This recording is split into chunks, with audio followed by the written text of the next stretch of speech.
છે મારા ઘરની પાછળ એક રિંગ રોડ નીકળે છે, આઉટર રિંગ રોડ. અને એ જ્યારે બનતો હતો ને ત્યારે આસપાસ ઝૂંપડપટ્ટી વિસ્તારની અંદર ઘણી વખત આવા કાર્યક્રમથી મારે લેટ આવવાનું થાય. સાંજે 8, 8:30નો સમય હતો, 8:20નો સમય.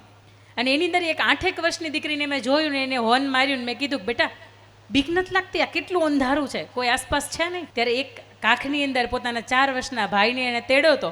અને એ દીકરી એવું કહે છે કે બેન, આસપાસ કોઈ નથી. એટલે મેં એવું પૂછ્યું કે તને ડર નથી લાગતો? અને તે દિવસે મને એવું કહે છે કે ઓલું થોડુંક અંજવાળું દેખાય ને, ત્યાં મારી માં બેઠી છે, અમારે ઓઢવા માટે, પહેરવા માટે, ઢાંકવા માટે, કે છત નથી, કોઈ વસ્ત્રો નથી.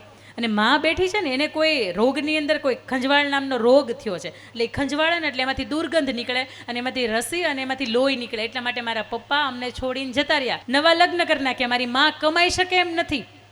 આખો દિવસ હું ભંગાર વીણું છું અને એમાંથી 200, 500 કે 700 રૂપિયા જે પણ કાંઈ પણ મને મળે અઠવાડિયાના ભેગા કરું અને એમાંથી સાંજે ભાઈને અને મારી માને જમાડું. અને એમાંથી જો થોડાક પૈસા વધે તો હું જમું, નકર હું સાંજે પાણી પીને સૂઈ જાઉં છું. સાહેબ, 8 વર્ષની દીકરી, આ બેનનો ત્યાગ શું છે, એનું સમર્પણ શું છે, મારે તમને એ વાત કરી. સાંજે નાનકડો ભાઈ હોય એને લઈને આખા વિશ્વની અંદર આટા મારતી હોય, એને ભય ન હોય, કારણ કે એને ખબર છે કે માં રખેવાળી છે ને એ મારું સામું જોતી હશે. ભલે ભાગ્ય હારા નથી લખ્યા, ભલે એક સરસ મજાની ભૌતિક સગવડતાવાળી મને છત નથી આપી, પણ માં અને લક્ષ્મીનારાયણ દેવની કૃપા હોય ને તો જ દીકરીને ખુલ્લા વગડાની અંદર કોઈ અંદરથી ડર ન હોય.